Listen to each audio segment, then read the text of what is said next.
Hello बच्चों, कैसे हो आप सब। आज हम स्टार्ट करेंगे chapter number 7 atomic theory, periodic classification and property of element का पार्ट 5। अगर अभी तक आपने पार्ट 4 विजिट नहीं किया है तो इस कार्ड पे क्लिक करके पार्ट 4 विजिट कर सकते हैं।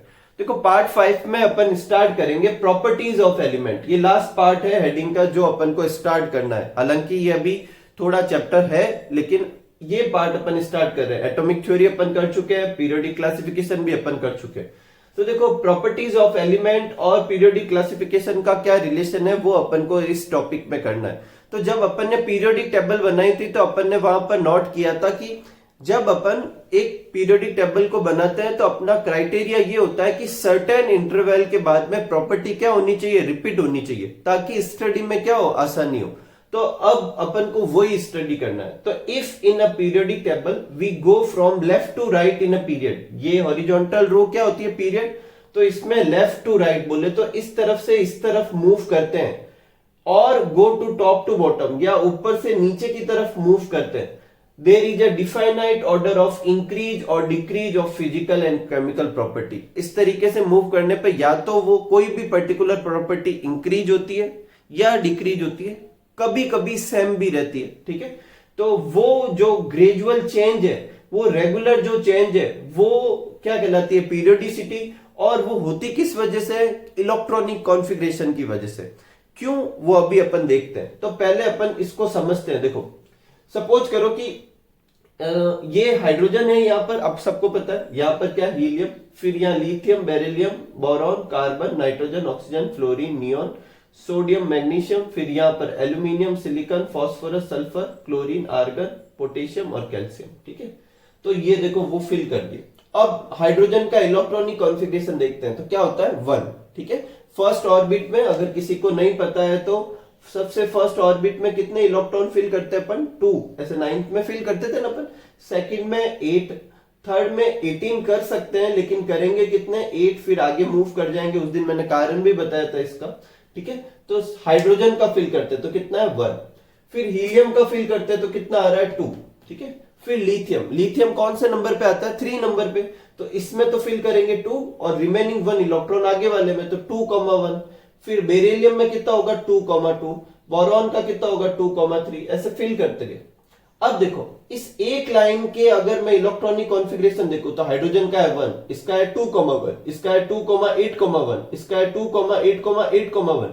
कॉमन है क्या सब में, सब में कॉमन है। सबके लास्ट इलेक्ट्रॉन एक जैसे है ना, लेकिन एक साथ में चेंजेस भी है। देखो यहाँ पर फिक्स ऑर्डर में क्या हो रहा है, हर बार एक एक्स्ट्रा ऑर्बिट जुड़ता जा रहा है। इसमें एक ही ऑर्बिट है, इसमें 2 है, इसमें 3 है, इसमें 4 है।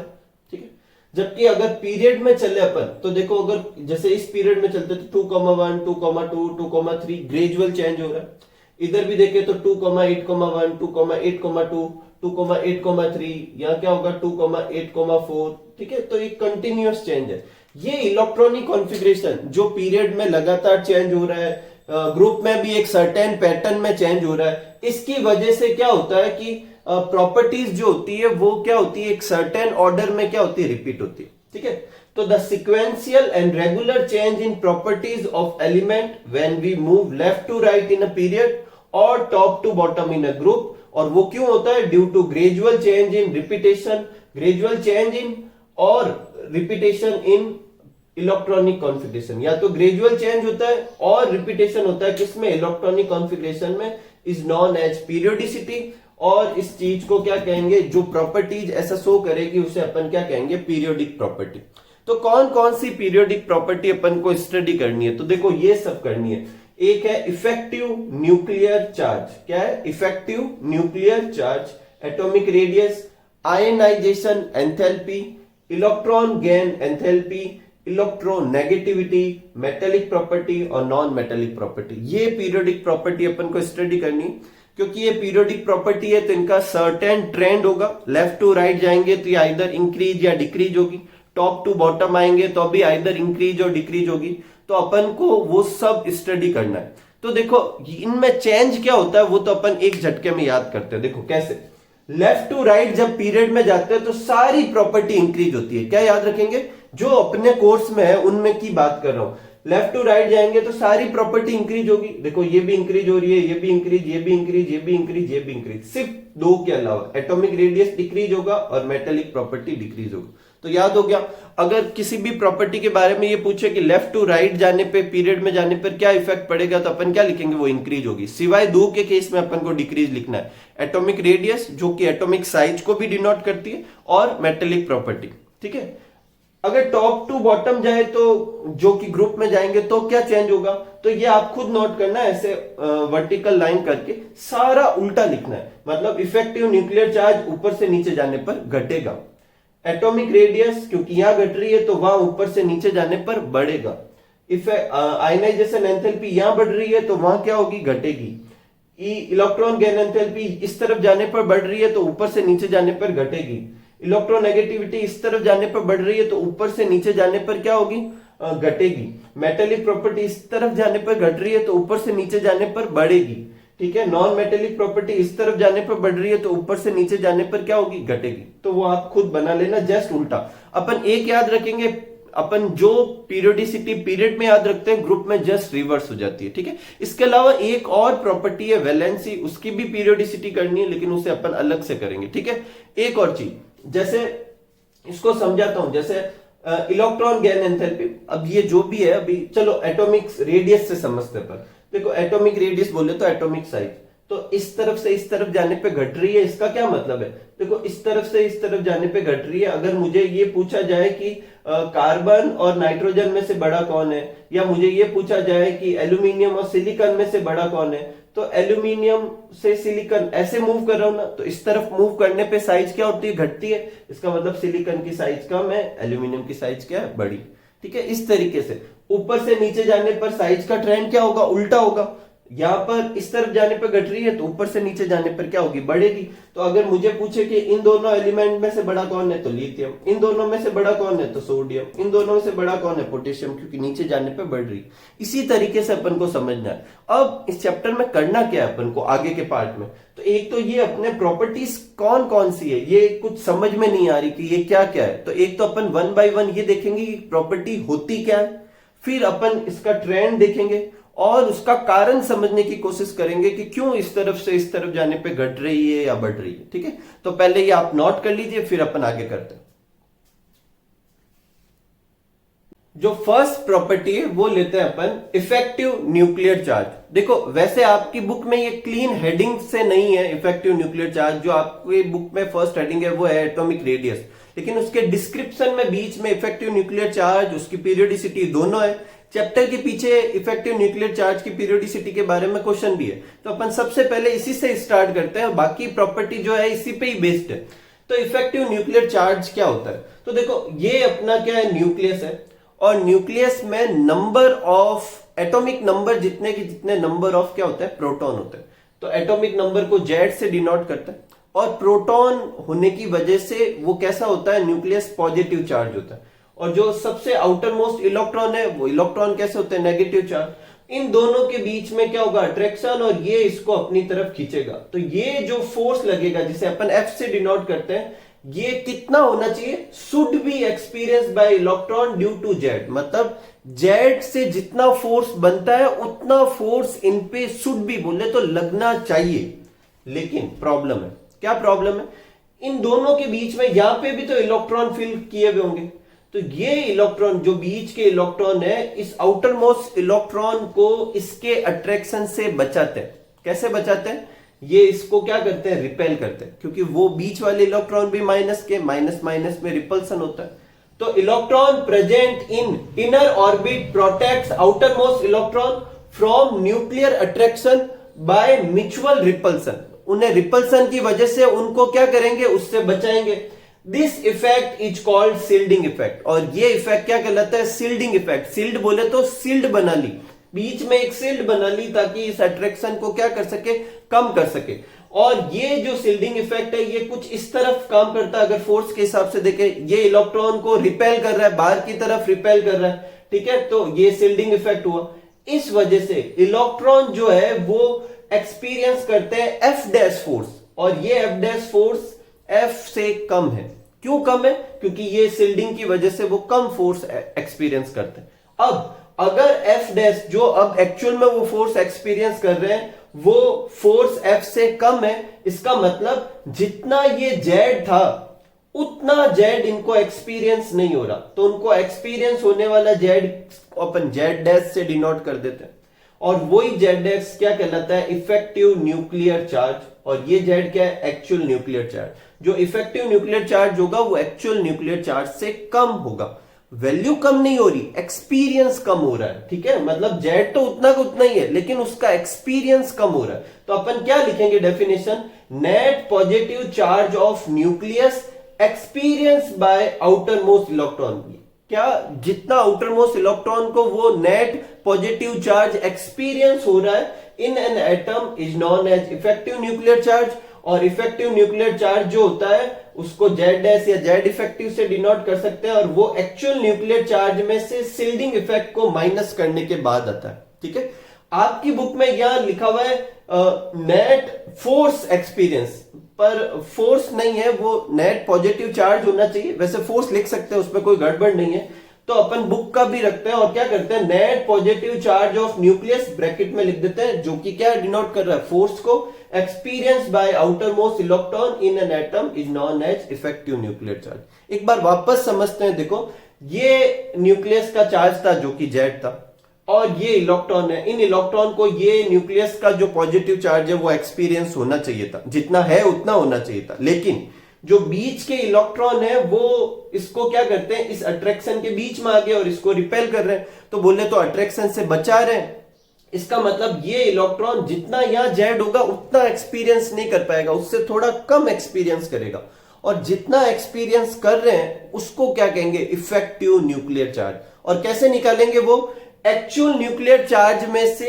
ये जो बीच के जो इलेक्ट्रॉन जितना रिपल्सन दे रहे हैं वो माइनस कर देंगे, जिसको क्या कहते हैं, शिल्डिंग इफेक्ट, ठीक है, कोई प्रॉब्लम नहीं, ये अपने इफेक्टिव न्यूक्लियर चार्ज का कंसेप्ट ये यहां से लेकर यहां तक इसकी डेफिनेशन में नोट कर सकते हैं। अब आगे देखते हैं पीरियोडिसिटी। पीरियोडिसिटी का मतलब लेफ्ट टू राइट जाए तो इफेक्टिव न्यूक्लियर चार्ज पे क्या इफेक्ट पड़ता है, और टॉप टू बॉटम आए तो क्या इफेक्ट पड़ता है। तो अपन दो सिंपल से एग्जांपल से समझते हैं। देखो ये लिथियम है, ये बेरिलियम, ये अपन कैसे जा रहे हैं, लेफ्ट टू राइट, और ये लिथियम और ये सोडियम कैसे जा रहे हैं, टॉप टू बॉटम। तो ये लिथियम, ये बेरिलियम और ये सोडियम।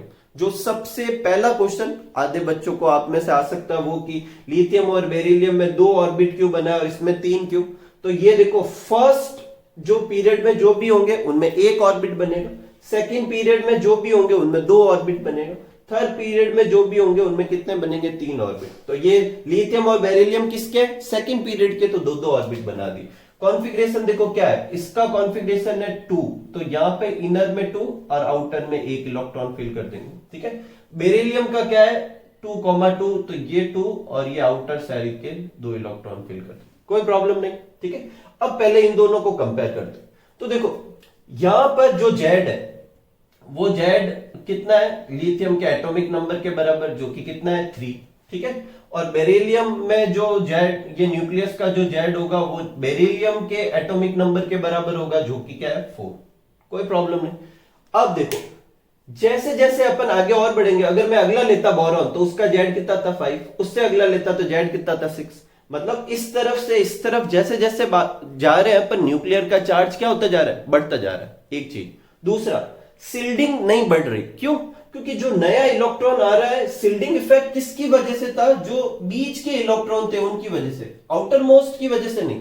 तो जो नया इलेक्ट्रॉन भर रहा हूं, जैसे इसमें यहां था, तो जो अगला इलेक्ट्रॉन भरा वो भी तो बाहर भरा, तो जो बाहर वाला इलेक्ट्रॉन है वो इसको सील्ड थोड़ी करेगा। तो सील्ड, ये सील्ड कितने इलेक्ट्रॉन से हो रहा है 2, और ये भी सील्ड कितने इलेक्ट्रॉन से हो रहा है 2, क्योंकि दोनों में ही अंदर वाले में कितने इलेक्ट्रॉन है, 2-2 इलेक्ट्रॉन। तो सील्डिंग इफेक्ट तो सेम रह रहा है, लेकिन न्यूक्लियर का चार्ज बढ़ रहा है। यहां देखो जेड तो बढ़ रहा है लेकिन सिग्मा ऑलमोस्ट सेम रह रहा है, इसका मतलब जेड इफेक्टिव क्या होगा, बढ़ेगा।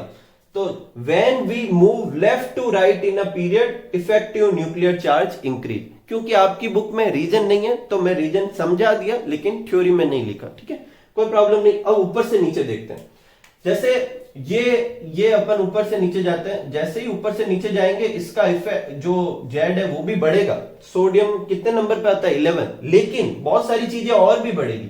देखो इसका इलेक्ट्रॉनिक कॉन्फ़िगरेशन लिखते हैं, तो सबसे पहले में कितने होंगे 2 इलेक्ट्रॉन, फिर कितने फिल करेंगे अपन 8 इलेक्ट्रॉन, कितने फिल करेंगे 8 इलेक्ट्रॉन, ये अपन ने 8 इलेक्ट्रॉन फिल कर दिए, ठीक है, और सबसे बाहर ये इलेक्ट्रॉन। अब यह जेड तो बड़ा है लेकिन और भी बहुत सारी चीजें भी बड़ी है जो इस जेड के इफेक्ट को कम कर देगी। कैसे? एक तो न्यूक्लियस से डिस्टेंस बढ़ गई, देखो इसमें न्यूक्लियस से ये दूसरे ऑर्बिट पे आउटर मोस्ट था, इसमें तीसरे पे, अगर और नीचे पे जाएंगे तो न्यूक्लियस से दूर चौथे ऑर्बिट में होगा, और आगे जाएंगे तो न्यूक्लियस से दूर पांचवें ऑर्बिट में होगा, और नीचे जाएंगे तो न्यूक्लियस से दूर सिक्स्थ ऑर्बिट में होगा, और दूर जाएंगे तो न्यूक्लियस से दूर सेवंथ ऑर्बिट में होगा। जैसे जैसे अपन ऊपर से नीचे जाएंगे न्यूक्लियस से डिस्टेंस बढ़ती जाएगी, और ये आप सब जानते हैं जैसे जैसे दो चीज के बीच में डिस्टेंस बढ़ती है फोर्स की वैल्यू क्या होती जाती है, कम होती जाती है।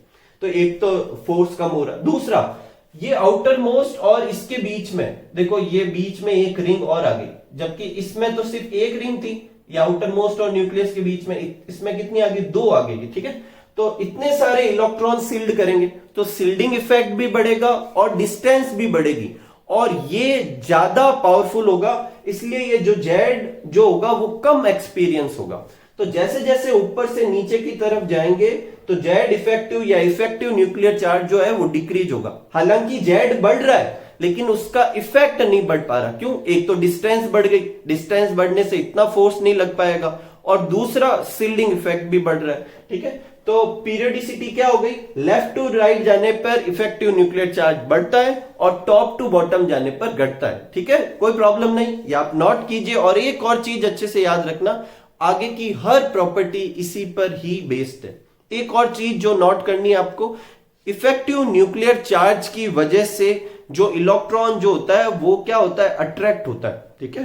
एक्चुअल में जेड भली चाहे जेड इफेक्टिव जेड से कम है लेकिन अभी भी कर क्या रहा है, बाहर वाले इलेक्ट्रॉन को अपनी तरफ क्या कर रहा है, अट्रैक्ट ही कर रहा है। अब इससे क्या क्या इफेक्ट होंगे वो आगे की प्रॉपर्टी की पीरियोडिसिटी क्या करेगी, डिसाइड करेगी। तो इसको आप अच्छे से समझे, अगर नहीं समझ में आए तो रिवाइंड करें और वापस अच्छे से देखें, हर चीज को अच्छे से सुने, ठीक है। तो ये आप नोट कर लीजिए, फिर अपन आगे बढ़ते हैं।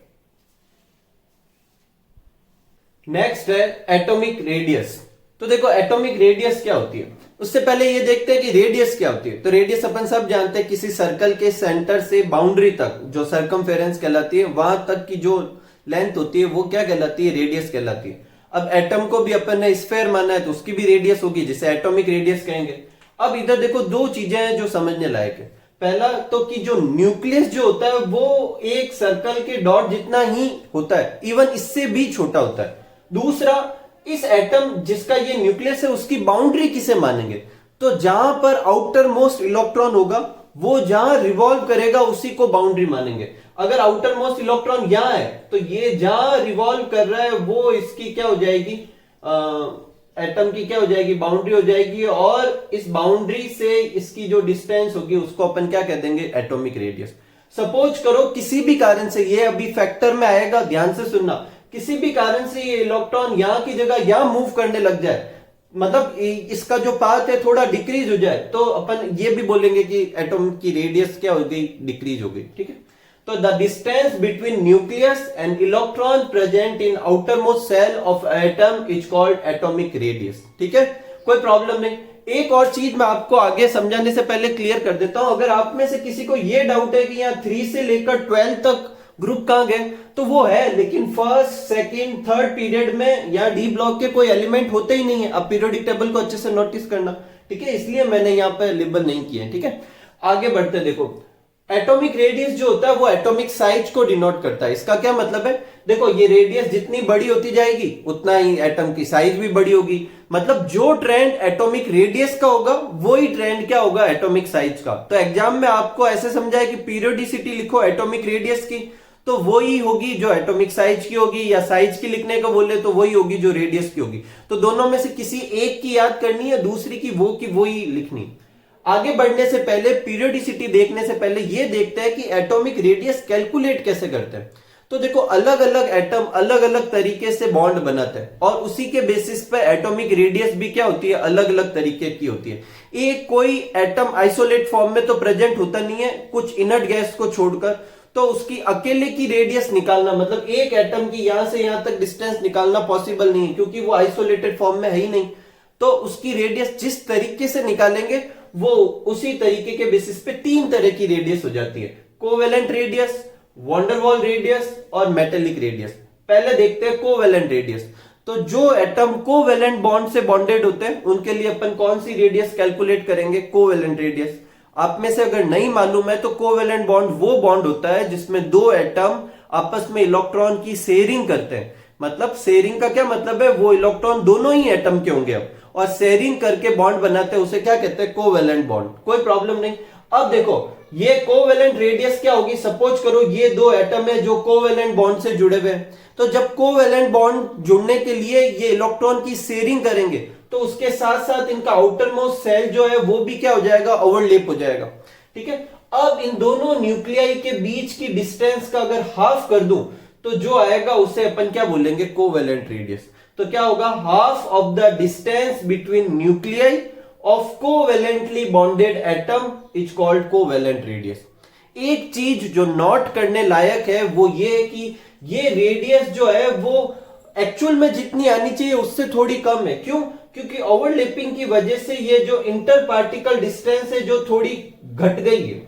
अगर ये ओवरलैप नहीं होता तो यहां तक डिस्टेंस आती, लेकिन ये तो थोड़ा ओवरलैप हो गया, तो जिससे इंटर पार्टिकल डिस्टेंस, ये जो inter nuclear distance, sorry inter nuclear distance कम हो गई, तो उसका हाफ भी कम हो गया। ठीक है, तो ये कोवेलेंट रेडियस थी। दूसरा देखते हैं मेटेलिक रेडियस। मेटेलिक रेडियस किसके लिए निकाली जाती है, मेटल्स के लिए।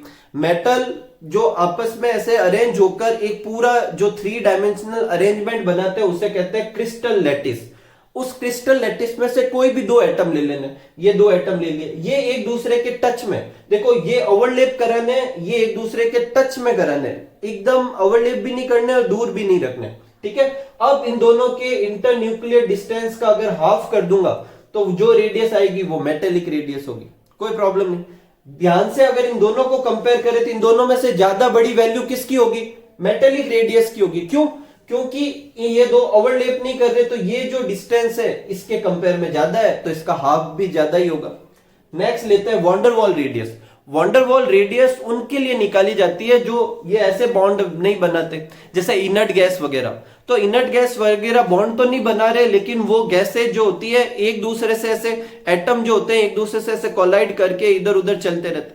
तो जब दो एटम एक दूसरे के सबसे ज्यादा पास में हो उस समय वॉन्डरवॉल रेडियस क्या की जाती है, कैलकुलेट की जाती है। तो देखो ये क्या है, हाफ ऑफ द डिस्टेंस, इसमें भी हाफ करेंगे, डिस्टेंस ही करेंगे बिटवीन न्यूक्लियाई। अगर आप में से कोई न्यूक्लियाई से कंफ्यूज है तो न्यूक्लियस का प्लूरल क्या होता है, न्यूक्लियाई। ठीक है। Between nuclei of two non bonded, bond नहीं बने हुए, non bonded atom in their closest approach, मतलब वो जब सबसे ज्यादा पास में थे उस समय उनके इंटर न्यूक्लियर डिस्टेंस का हाफ कर देंगे तो वो क्या कहलाएगी, वॉन्डरवॉल रेडियस। अब देखो क्योंकि ये क्लोजेस्ट अप्रोच है तो ये एटम और ये एटम एक दूसरे के टच में नहीं है। आपकी बुक में ये दोनों टच में कराए हुए हैं लेकिन ये टच में नहीं है। ठीक है। इनके बीच में थोड़ा सा गैप है। अब ये गैप की वजह से ये जो इंटर न्यूक्लियर डिस्टेंस क्या आएगी, थोड़ी ज्यादा आएगी कंपैरेटिवली इन दोनों केस के, और इसी वजह से इनका हाफ करेंगे तो जो रेडियस आएगी वो भी ज्यादा आएगी। तो अगर इन तीनों को कंपेयर करें, अगर पूछे इन तीनों में से सबसे बड़ी वैल्यू कौन सी है, तो वॉन्डरवॉल रेडियस सबसे बड़ा होता है, उसके बाद मेटेलिक रेडियस और उसके बाद क्या होती है, कोवेलेंट। कारण क्या है, कोवेलेंट में ओवरलैपिंग हो जाती है तो डिस्टेंस घट जाती है, इसमें टच होती है और इसमें थोड़ा सा गैप रह जाता है। कोई प्रॉब्लम नहीं। ठीक है। आपकी बुक में इसका और इसका कंपैरिजन दे रखा है, लेकिन आप तीनों ही याद रख सकते हैं। तीनों का सीक्वेंस क्या होता है, सबसे बड़ी वॉन्डरवॉल, उसके बाद मेटेलिक, उसके बाद कोवेलेंट। ठीक है। तो ये आप पहले ये एटॉमिक रेडियस के 3 टाइप को अच्छे से देख लें, इनकी डेफिनेशन अच्छे से कर लें, एकदम सिंपल सिंपल सी है। फिर अपन इसकी क्या देखते हैं, पीरियोडिसिटी देखते हैं। ठीक है। तो पहले आप ये नोट कर लीजिए।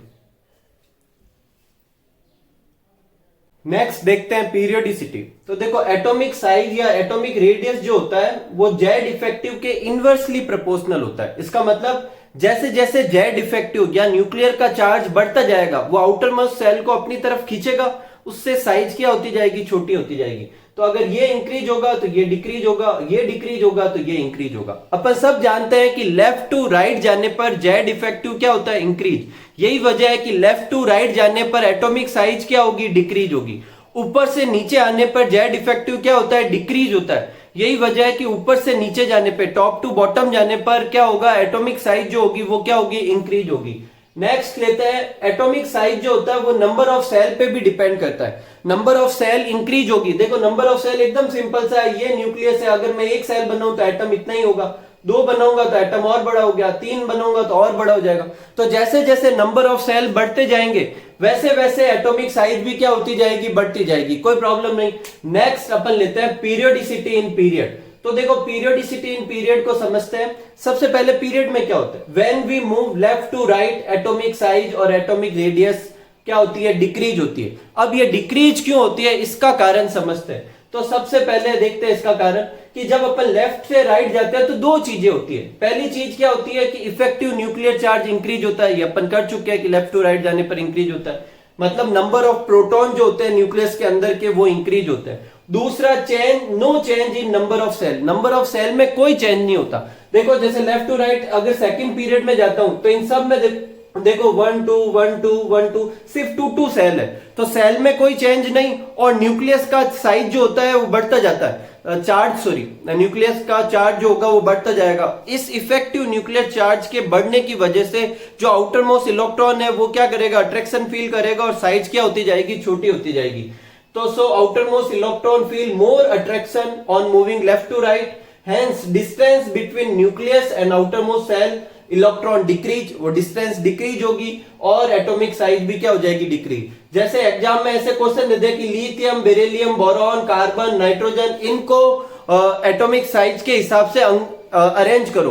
तो देखो lithium, beryllium, boron, carbon, nitrogen ये सब एक ही पीरियड के हैं और इससे इस तरफ जाने पर एटॉमिक साइज क्या होती है, डिक्रीज। इसका क्या मतलब है कि लिथियम की साइज सबसे बड़ी होगी, उसके बाद बेरिलियम की, फिर बोरॉन की, फिर कार्बन की और फिर नाइट्रोजन की। ठीक है, इस तरीके से आपको ये सेकंड थर्ड पीरियड के ऊपर भी क्वेश्चन दे सकते हैं कि सोडियम, मैग्नीशियम, एल्यूमिनियम को अरेंज करो, तो सोडियम की साइज सबसे बड़ी, फिर मैग्नीशियम, फिर एल्यूमिनियम की, फिर सिलिकॉन, कोई प्रॉब्लम नहीं। आगे बढ़ते देखो पीरियोडिसिटी इन ग्रुप। तो ग्रुप में पीरियोडिसिटी हमेशा पीरियड की पीरियोडिसिटी का जस्ट क्या होता है, उल्टा होता है। इसका क्या मतलब है, जब अपन ऊपर से नीचे की तरफ मूव करेंगे टॉप टू बॉटम तो एटॉमिक साइज और एटॉमिक रेडियस क्या होगी, इंक्रीज होने की दो रीजन है। पहला रीजन है कि जेड इफेक्टिव कम होगा और जेड इफेक्टिव कम होगा तो एटॉमिक साइज क्या होगी, बढ़ेगी। और दूसरा जैसे जैसे अपन नीचे की तरफ मूव करते जाएंगे एक एक्स्ट्रा सेल जुड़ता जाएगा। देखो इसमें एक ही सेल है, इसमें दो सेल है, इसमें तीन सेल है, इसमें चार सेल है, और नीचे जाएंगे तो पांच ऐसे सेल होंगे, और नीचे जाएंगे तो छह ऐसे सेल होंगे। तो जैसे जैसे नीचे जाएंगे वो सेल जो होगा वो उनके नंबर बढ़ते जाएंगे, जिससे एटॉमिक साइज क्या होती जाएगी, बढ़ती जाएगी। ठीक है, तो इन दोनों की वजह से outer most electron feel less attraction of nucleus. Outer most जो सेल होता है वो न्यूक्लियस का अट्रैक्शन क्या करता है, कम फील करता है, क्योंकि वो न्यूक्लियस से दूर होता जाता है और इस वजह से डिस्टेंस उनकी बढ़ती जाएगी और डिस्टेंस बढ़ने से एटॉमिक साइज क्या होगी, इंक्रीज। जैसे देखो अगर मुझे कहे कि लिथियम, सोडियम और पोटेशियम को साइज के हिसाब से अरेंज करो, तो लिथियम, सोडियम, पोटेशियम एक ग्रुप के एलिमेंट है और जैसे जैसे नीचे जाएंगे तो अपने एटॉमिक साइज क्या होती जाती है, बढ़ती जाती है। इसका मतलब पोटेशियम की साइज सबसे ज्यादा होती है, उसके बाद किसकी होगी, सोडियम की, और सबसे छोटी किसकी होगी, लिथियम की। ठीक ऐसे कैसे BeMgCa को अरेंज करने को बोले तो ये भी एक ग्रुप के हैं, तो सबसे बड़ी साइज किसकी होगी, नीचे जाने पे साइज बढ़ती है तो सबसे बड़ी किसकी होगी, कैल्शियम की, उसके बाद मैग्नीशियम की, और सबसे कम किसकी होगी, बेरिलियम की। ठीक है, ये मत सोचना कि ये ऐसे लिख रहे हैं, ये मैंने सिर्फ लिखे हैं, लेकिन एलिमेंट तो इस लाइन से बिलोंग करते हैं ना, ऐसे वर्टिकल। नेक्स्ट अपना जो टॉपिक है वो है आयोनिक रेडियस। तो 9th में अपन ने पढ़ा था कि एक एटम जो होता है, और अभी 10th में भी देखा था, एक एटम में नंबर ऑफ प्रोटॉन और नंबर ऑफ इलेक्ट्रॉन सेम होते हैं, बराबर नंबर होते हैं। इसका मतलब जितना पॉजिटिव चार्ज होगा उतना उतना नेगेटिव चार्ज होगा और एटम न्यूट्रल होता है। लेकिन अगर वो एटम एक इलेक्ट्रॉन गेन करे या इलेक्ट्रॉन लूज करे, ऐसे केस में ये जो नंबर जो इक्वल थे वो इक्वल नहीं रहेंगे और उसके ऊपर चार्ज आ जाता है, पॉजिटिव या नेगेटिव का। अब जो स्पीसीज बनती है उसे अपन क्या कहते हैं, आयन। तो व्हेन एन एटम एक्सेप्ट और donate electron then ion is form और radius of this ion is known as ionic radius. और ये क्या कहलाती है, आयोनिक रेडियस कहलाती है। जैसे सपोज करो कि एक एटम है, उसने इलेक्ट्रॉन क्या किए, डोनेट किए, तो जैसे ही डोनेट करेगा तो उसके इलेक्ट्रॉन के नंबर घट गए, इनडायरेक्टली नंबर ऑफ प्रोटॉन क्या हो गए, बढ़ गए। तो प्रोटॉन के नंबर ज्यादा होंगे, इलेक्ट्रॉन के नंबर कम होंगे, बोले तो प्लस ज्यादा है, तो इसलिए उस पर कैसा चार्ज आ जाएगा, पॉजिटिव चार्ज आ जाएगा, वो पॉजिटिव आयन कहलाएगा या उसे कैटायन भी कहेंगे। ठीक ऐसे कैसे, अगर एक एटम क्या करता है, इलेक्ट्रॉन को गेन करता है, तो इलेक्ट्रॉन गेन करेगा तो इलेक्ट्रॉन के नंबर बढ़ गए, इलेक्ट्रॉन के नंबर प्रोटॉन के नंबर से ज्यादा हो गए, बोले तो नेगेटिव चार्ज ज्यादा हो गया, इसलिए उस पर कैसा चार्ज आ जाएगा, नेगेटिव चार्ज आ जाएगा, वो नेगेटिव आयन बनाएगा जिसे एनायन भी कहते हैं, कोई प्रॉब्लम नहीं। एक जब कैटायन बनता है तो नंबर ऑफ प्रोटॉन बढ़ने की वजह से, मतलब इनडायरेक्टली, एक्चुअल में वो नहीं बढ़ रहे, इलेक्ट्रॉन घट रहे, नंबर ऑफ प्रोटॉन के बढ़ने की वजह से पॉजिटिव चार्ज आता है, इसका मतलब इफेक्टिव न्यूक्लियर चार्ज बढ़ता है, और इसमें नेगेटिव चार्ज आता है, इसका मतलब इफेक्टिव न्यूक्लियर चार्ज घटता है। और अपन सब जानते हैं कि जो साइज जो होती है न्यूक्लियर चार्ज के इनवर्सली प्रोपोर्शनल होती है, तो अगर यहाँ इफेक्टिव न्यूक्लियर चार्ज बढ़ रहा है, इसका मतलब कैटायन की साइज क्या होगी, एटम के कंपेयर में छोटी, और एनायन की साइज क्या होगी, एटम के कंपेयर में बड़ी, क्योंकि उसका इफेक्टिव न्यूक्लियर चार्ज क्या हो रहा है, कम हो रहा है। तो ये अगर एक न्यूट्रल एटम है और ये नेगेटिव आयन और ये पॉजिटिव आयन, तो नेगेटिव आयन की साइज बड़ी होगी, उसके बाद न्यूट्रल एटम और सबसे छोटी साइज किसकी होगी, पॉजिटिव आयन की। ऐसा क्यों, क्योंकि पॉजिटिव आयन में नंबर ऑफ प्रोटॉन इनडायरेक्टली ज्यादा हो रहे हैं, जिसकी वजह से इफेक्टिव न्यूक्लियर चार्ज बढ़ रहा है, और इफेक्टिव न्यूक्लियर चार्ज बढ़ेगा तो साइज कम होगी, इसमें इफेक्टिव न्यूक्लियर चार्ज घट रहा है, घटेगा तो साइज क्या हो जाएगी, बढ़ जाएगी। इसका जो ये दोनों आंसर है वो थ्योरी में आगे की स्लाइड में दे रखे हैं, आप वहां से नोट कर लीजिए। इस तरीके से अपन इस वीडियो के पार्ट को क्या करते हैं, एंड करते हैं। अगले पार्ट में अपन रिमेनिंग जो प्रॉपर्टीज होगी वो स्टडी करेंगे। होप आपको आज का ये वीडियो अच्छे से समझ में आया हो। अगर आपको ये अच्छे से समझ में आया तो प्लीज इसे लाइक कीजिए और सब्सक्राइब कीजिए हमारा चैनल, और खूब खुश रहिए, खूब सारा पढ़िए, खूब सारा हार्डवर्क कीजिए और मस्त रहिए। Thank you for watching.